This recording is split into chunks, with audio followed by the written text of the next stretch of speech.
Hello guys, welcome back to my channel Elite Wrestling World. I am your host GhostSaad. Thank you guys for joining me right here for AEW Collision post show review. Stack card for tonight: Okada defending the international title against Kevin Knight. So let's get dive into it and talk about that. So we started off with the women's tag title match: Babes of Wrath versus the Divine Dominion. Willow and Bayne started the match, attempted to overpower each other. Willow was knocked down with a shoulder tackle but cartwheeled out of an Irish whip into a back suplex on Bayne. That was a great spot. We saw Megan Bayne went for a tope suicida to the floor but caught on the middle ropes and face planted on the floor. That had to suck.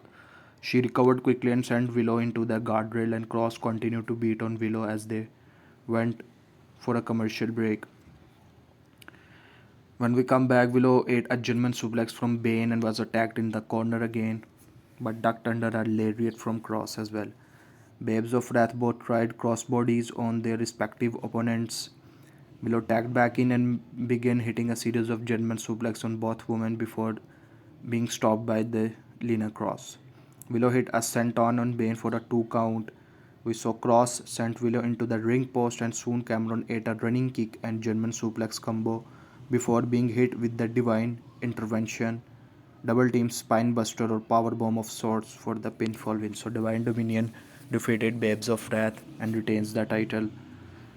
Next up, we saw Myron Reed of the Rascalz versus Johnny TV in a one-on-one match. Reed and TV exchanged some quick moves early on, countering each other by flipping back out of suplex until Johnny hit the moonsault drive, but Reed kicked out.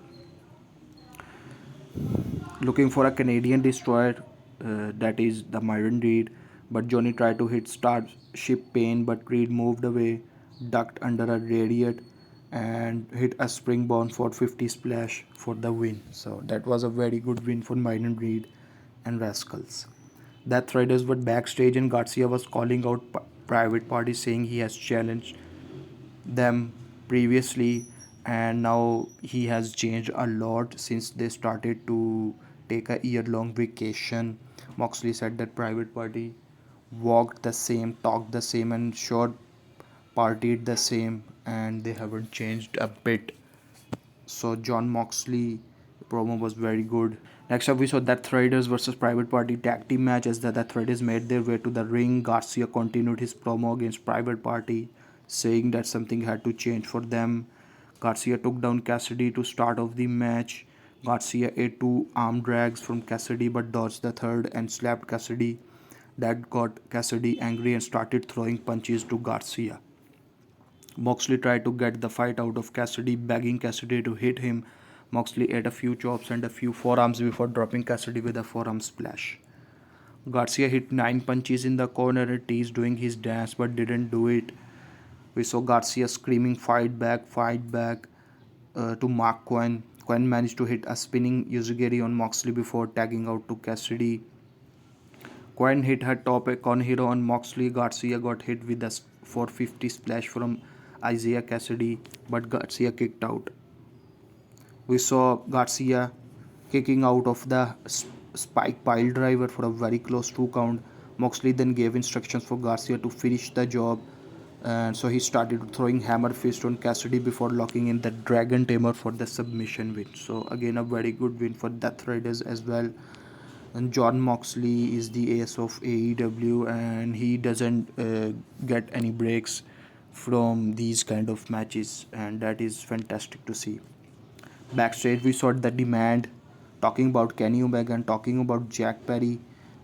Ricochet had a theory that Kenny Omega used his power to get Ricochet into that battle royale where he lost the title to Jack Perry, but he promised he, Toalion, and Bishop Khan were going to take them out before Omega even has a chance to get to MJF at Dynasty. So again, a very good promo by the demand. Next up, we saw a quick match for Brawling Birds and Mina Shirakawa. Windsor hit a lariat on the opponent, and Shirakawa and Hater took out Belmont and Harris. Hater and Windsor hit the 2 birds, 1 stone before Shirakawa locked in the finger for leg lock for the submission win. After the match, we saw Windsor and Hater assured Shirakawa that they were not the ones to attack Tony Storm. In the meanwhile, we saw Tekla and the Sister of Sins came out through the crowd and said that none of them could handle Tekla, Blue, or Hart, and even if they fight, they would end up like Tony Storm. So Shirakawa grabbed the mic and challenged them to a 6-woman tag match, and that is official for Dynamite as well. Callis family were backstage. Kyle Fletcher, Mark Davis, and Okada were the ones there.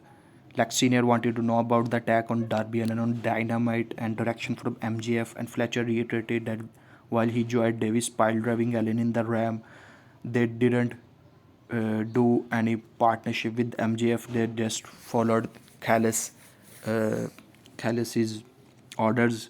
So Okada said that he saw the Fletcher said about Takeshita on Dynamite, but reminded Fletcher that they were the leaders of the Don Callis family. So Fletcher agreed to that and said that after they were done with getting their trios titles back and done with the Rascalz tonight, he was going to go after MJF.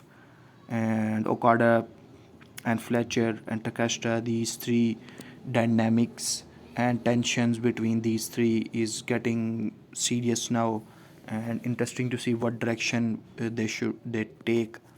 uh, for Takeshita, I think so Takeshita should be booted out of the Don Callis family by now, so let's see what happens next.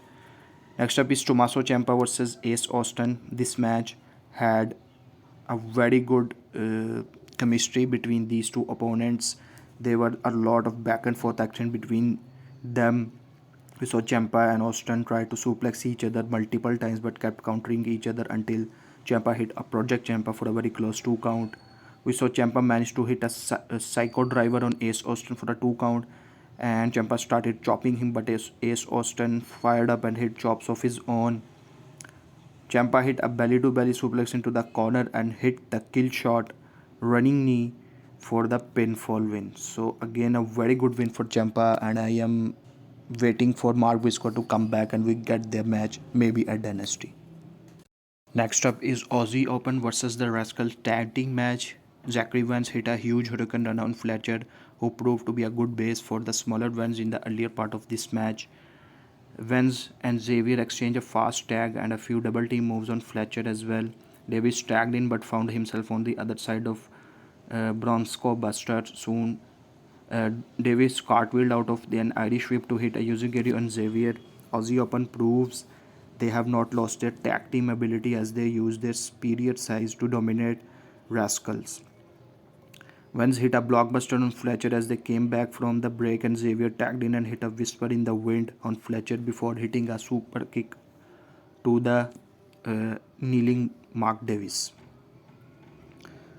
We saw Xavier forearmed Vance from the apron. Xavier hit a knee to Davis, but David responded with a deadlift pile driver for the pinfall win. So again, seems like they have got a little lost there at the end, but nonetheless a decent tag team match. Aussie Open. Kevin Nash was backstage with Lex Senior and talked about how he was going to take advantage of this opportunity and he's gonna beat Okada again and win the international title. Knight claimed he wasn't being cocky, he was going to keep proving he has Okada's number, and that was a great promo.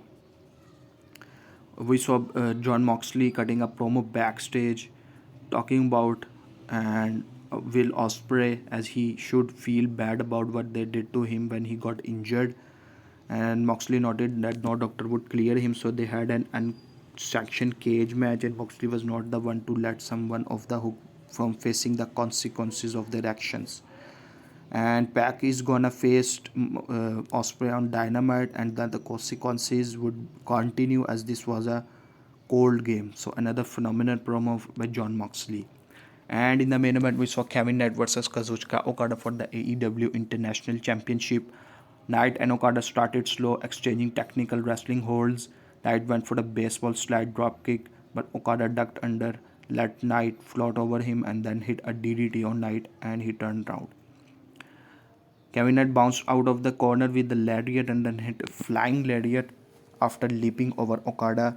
Knight slammed Okada, hit a standing UFO splash for a very close 2 count. We saw Knight adjusted in mid-air, landed on the apron, followed Okada around as he walked away. Knight brought Okada back into the ring after hitting corner kick of the ring apron. Nigel McGuinness noted that Okada usually let his opponents expend energy trying to use their best stuff on Okada. So Okada then hit a flapjack right after that as Knight hit the ropes. We saw Okada in the corner shoved Knight away, but Knight hit a series of lariats and countered a Rainmaker attempt with a DDT for a very close 2 count. We saw Knight put Okada on the top rope and attempted a superplex, but Okada blocked it, shoved Knight off the ropes, and Knight landed on his feet, did a vertical leap back onto the top rope before going for a tope superplex. That was fantastic to see. Leaping Hurricane Rana on Okada, who was still on the top rope, that was awesome. We saw Okada immediately started selling his shoulder as that took most of the damage from Knight. Okada slowly tried rolling away, but Knight decided to go for it anyway for the UFO splash. But Okada got the knees up and went for the Rainmaker, but Knight countered into a pinfall attempt for a very close 2 count. Knight hit a coast to coast that looks brutal as well.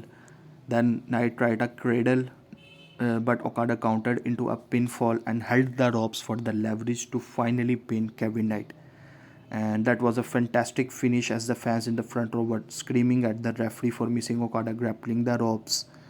And that was real heat on Okada, and Knight looked like an absolute star in losing. Excellent main event match with a good finish, and that actually can set up a third match between these two, maybe a dynasty. So again, a very good episode of Collision. Please guys, like and share this video, subscribe to my channel, and keep watching Elite Wrestling World.